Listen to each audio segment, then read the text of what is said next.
সোমবার ভারত মাতার প্রতিকৃতি সামনে রেখে উত্তর কলকাতা থেকে বিজেপির পক্ষ থেকে আয়োজন করা হলো একটি শোভাযাত্রার। শোভাযাত্রায় উপস্থিত ছিলেন লকেট চট্টোপাধ্যায়, অগ্নিমিত্রা পল সহ অন্যান্য নেতৃত্ব। শোভাযাত্রাটি শুরু হয় বাগবাজার থেকে এবং শেষ হয় শোভাবাজারে। অপারেশন সিঁদুর অভিযানে যে সাফল্য এসেছে তাকে ঘিরেই ছিল সোমবারের এই শোভাযাত্রা।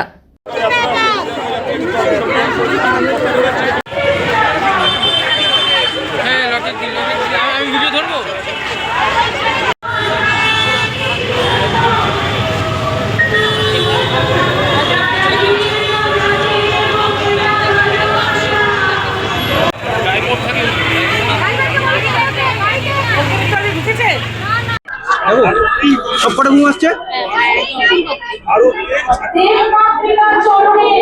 দেখা যাচ্ছে যে ছাত্রীরা শিক্ষকরা বসে রয়েছে বিকাশ ভবনের বাইরে, তাদের সাথে যখন দলীয় নেতৃত্বরা দেখা করতে যাচ্ছে সেক্ষেত্রে সিপিএম এর তরফ থেকে তৃণমূলের তরফ থেকে কেউ দেখা করতে গেলে তাদেরকে স্বাগত জানানো হচ্ছে, কিন্তু শুভেন্দু অধিকারী বিরোধী দলের নেতা তিনি যাওয়া নিয়ে একটা রাজনৈতিক চর্চা শুরু হয়েছে সেখানকার যে বসে রয়েছেন শিক্ষকদের। কে বললো এটা? শিক্ষকদের মধ্যেই একদম। দেখুন, তৃণমূলের লোকেরা তো এতদিন ধরে শুধু ভাওতাবাজি ছাড়া কিছু করেনি ওখানে, আর আজকের এই পুরো ঘটনাটা তাদের জন্য বলবো সেটা প্ল্যান্টেড। আর যিনি লড়াই করছেন পাশে থেকেছেন এবং মেজরিটি যারা ওখানে ভরসা করছে শুভেন্দুবাবু, সুকান্তবাবু এদের উপরই ভরসা করছে। শিক্ষকদের এই যে অভিযান বা আন্দোলন থেকে নিছকই নাটক বলছে শাসক দলের একতরফে, কি বলবেন? আর শুনলাম এখানকার মেয়র বলছিলেন নিজের কাজ তো করতে পারেন না, চারিদিকে সর্বক্ষণ আগুন লাগছে, নিজের কাজ যে করতে পারে না সে দালালি করে অন্যকে জ্ঞান দিতে যাচ্ছে। নিজের ডিপার্টমেন্টের কাজটা মন দিয়ে করুন, তারপর অন্যকে জ্ঞান দেবেন। আর আপনার ওখানে যিনি মন্ত্রী রয়েছে আর আপনার মুখ্যমন্ত্রীকে বলুন ন্যায্য এবং অন্যায্য যে তালিকাটা আছে সেটা প্রকাশ করতে। একটু সৎ সাহস থাকলে তাদের জিজ্ঞেস করুন তালিকাটা প্রকাশ হচ্ছে না কেন? চোরেদের লোকানোর জন্য? তার কারণ তালিকাটা প্রকাশ যেই হয়ে যাবে, যারা তৃণমূলের নেতারা মাল করে নিয়েছিল তাদের বাড়িতে তো সব জুতো বেড়া করতে ছুটবে, তখন সেইটা আটকানোর জন্য কি?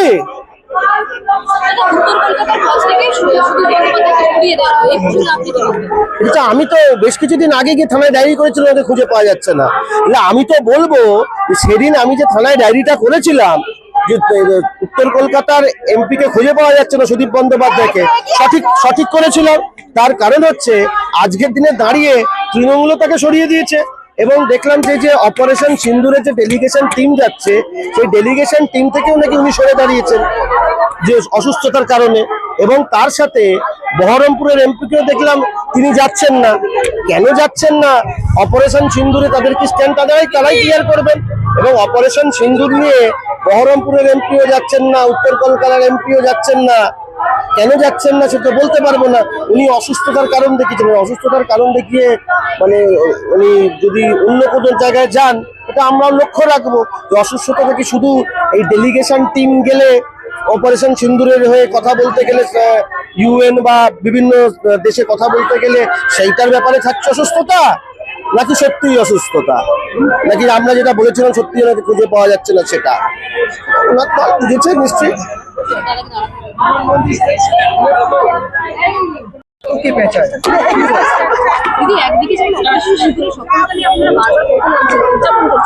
ভারতবর্ষের কথা বিশ্বে জয় জয়কার হচ্ছে, তিনি বলছেন প্রমাণ দিতে হবে। দেখুন, ওনাকে নিয়ে আমার মনে হয় কথা বলা হচ্ছে মানে আমাদের এই আজকে এত বড় একটা সাফল্যে মানে তার কথা কিছু মনে করি না। ওনার বয়স হয়েছে, উনি হয়তো সুস্থ নেই, ওনার সুস্থতা কামনা করি। অপরদিকে দেখা যাচ্ছে যে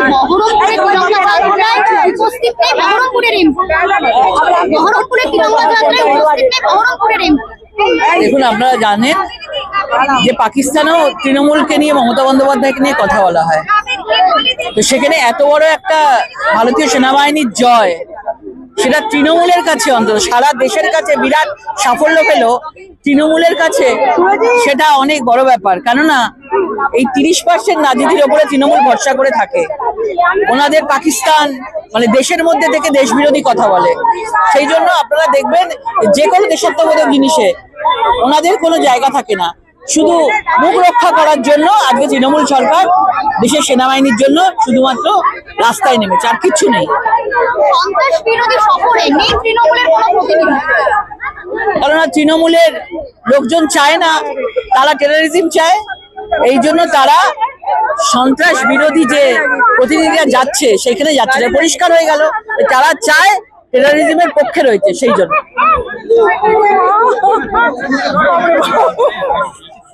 শুরু করতে দে, আগে কি করবে শুরু করে। একটা স্যালিউট দেওয়ার জন্য, অ্যাপ্রিসিয়েশন করার জন্য তো এখানে সে জড়ো হয়েছে, কিন্তু ভারতের গায়ে যখন আক্রমণ হচ্ছে, সমস্ত ভারতবাসী যখন এক হয়ে গেছে, তখন আপনারা দেখবেন যে ভারতের বাইরে থেকে যে দলকে পাঠানো হচ্ছে সেই দলের ইউসুফ পাঠানকে ফেরত নিয়ে নিচ্ছেন মুখ্যমন্ত্রী। এটা তো ঠিক জিনিস না।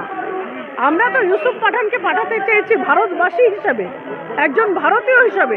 প্রধানমন্ত্রীর বার্তা নিয়ে যাবে, ইন্ডিয়া কেন আক্রমণ করেছে সেটা বোঝাবে। সেখানেও যদি ফেরত নিয়ে নেয়, তাহলে ভারতের মধ্যে কি পশ্চিমবঙ্গ নয়? সব জায়গায় কি রাজনীতি? সব জায়গায় কি রাজনৈতিক দলের পারমিশন লাগবে, রাজনৈতিক মতামত লাগবে একটা মানুষকে পাঠাতে গেলে? এটা তো কোনো রাজনীতি নয়, এটা তো ভারতের ওপর আক্রমণ হয়েছে।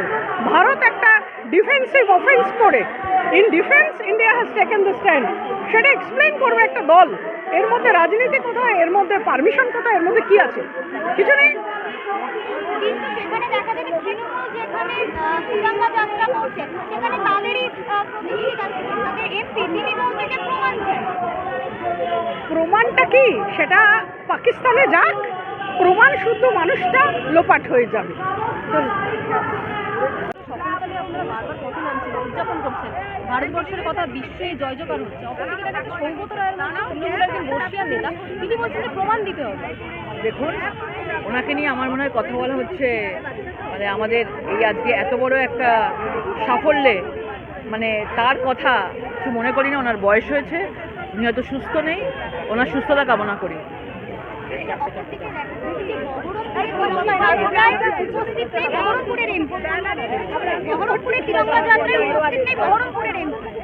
দেখুন, আপনারা জানেন যে পাকিস্তানেও তৃণমূলকে নিয়ে, মমতা বন্দ্যোপাধ্যায়কে নিয়ে কথা বলা হয়। তো সেখানে এত বড় একটা ভারতীয় সেনাবাহিনীর জয়, সেটা তৃণমূলের কাছে, অন্তত সারা দেশের কাছে বিরাট সাফল্য পেল, তৃণমূলের কাছে সেটা অনেক বড় ব্যাপার। কেননা এই 30% রাজনীতির ওপরে তৃণমূল ভরসা করে থাকে। ওনাদের পাকিস্তান মানে দেশের মধ্যে থেকে দেশবিরোধী কথা বলে, সেই জন্য আপনারা দেখবেন যে কোনো দেশাত্মবোধক জিনিসে ওনাদের কোনো জায়গা থাকে না। শুধু মুখ রক্ষা করার জন্য আজকে তৃণমূল সরকার দেশের সেনাবাহিনীর জন্য শুধুমাত্র রাস্তায় নেমেছে, আর কিচ্ছু নেই। কারণ তৃণমূলের লোকজন চায় না, তারা টেররিজম চায়। এই জন্য তারা সন্ত্রাস বিরোধী যে প্রতিনিধিরা যাচ্ছে সেখানে যাচ্ছে, এটা পরিষ্কার হয়ে গেল তারা চায় টেররিজমের পক্ষে রয়েছে সেই জন্য। মমতা ব্যানার্জি নিজের যে এজেন্ডা বা নিজের যে পেটি পলিটিক্স, নিজের ওই ছোট রাজনীতির বাইরে উনি বেরোতে পারলেন না, এবারও তাই বোঝা গেল। এর আগেও বালাকোট, পুলওয়ামা, আমাদের বাটলা হাউস দিয়ে প্রশ্ন তুলেছেন, এবারে চুপ করেছিলেন। কদিন অপেক্ষা করুন, তার দাঁত নোখ সব বেরিয়ে আসবে। আর এখনও সারা ভারতবর্ষের বিভিন্ন রাজনৈতিক দল যারা তাদের প্রতিনিধি পাঠালো, ইভেন কংগ্রেস, শশী থারুর বলেছিল তাকে নেতৃত্ব দেওয়া হয়েছে, কংগ্রেস বলেছিল কেন শশী থারুরকে, কেন? সেখানে শশী থারুর পরিষ্কার বলেছেন যে এটা দেশের ব্যাপার, আমি যাব। কিন্তু ইউসুফ পাঠানের বোধহয় সেই মেরুদণ্ড নেই, যে কারণে আজকে তিনি মানে মমতা ব্যানার্জির চাপে তিনি গেলেন না। এবং যে প্রতিনিধি দলে যে কোনো মানুষ ভারতীয় থাকতে পারলে আমরা গর্বিত বোধ করতাম, এটা দেশকে রিপ্রেজেন্ট করা। কিন্তু খুব লজ্জার মুখ্যমন্ত্রী এখানেও রাজনীতি করলেন। কিন্তু সেখানে দেখা যাচ্ছে অভিষেক বন্দ্যোপাধ্যায় বলছেন যে তৃণমূল দলে কে যাবে না যাবে সেটা সম্পূর্ণ তৃণমূলের ব্যাপার, সেখানে বিজেপি না। এখানে পার্লামেন্টে একটা সাংসদরা টিম হিসেবে কাজ করে, এবং সেই টিমে আরও তো অনেক প্রতিনিধি দল যাচ্ছে, অনেক পার্টি থেকে। কেউ তো কোনো বাধা নেয়নি, এটা তো মোদিজির দল নয়, এটা দেশের দল, দেশকে রিপ্রেজেন্ট করছে। এরা পেটি আঞ্চলিক দল, এদের কাছ থেকে এটাই এক্সপেক্ট করা যে তারা এইরকমই কথা বলবে। দেশ তাদের সব থেকে পিছনে, তাদের প্রায়োরিটি হচ্ছে আমি, আমার পরিবার, তারপর তাদের দল, খুব শেষে হচ্ছে দেশ। তাই তারা এই কথা বলে। তৃণমূল দেশের বিরোধিতা করে। তৃণমূলের যে সুপ্রিমো আমাদের মুখ্যমন্ত্রী দেশের বিরোধিতা করেন। তারা একদিকে তিরঙ্গা মিছিল করেন আর অন্যদিকে ইউসুফ পাঠানকে যাতে না পাঠানো হয় তার রায় দেন। তো এখানে কি বলার আছে? বাংলার মানুষ জানে যে কারা, কাদের কাছে দেশ সবার আগে আর কাদের কাছে নিজের ব্যক্তি সবার আগে। বাংলার মানুষ বুঝে গেছে। সন্ত্রাস বিরোধী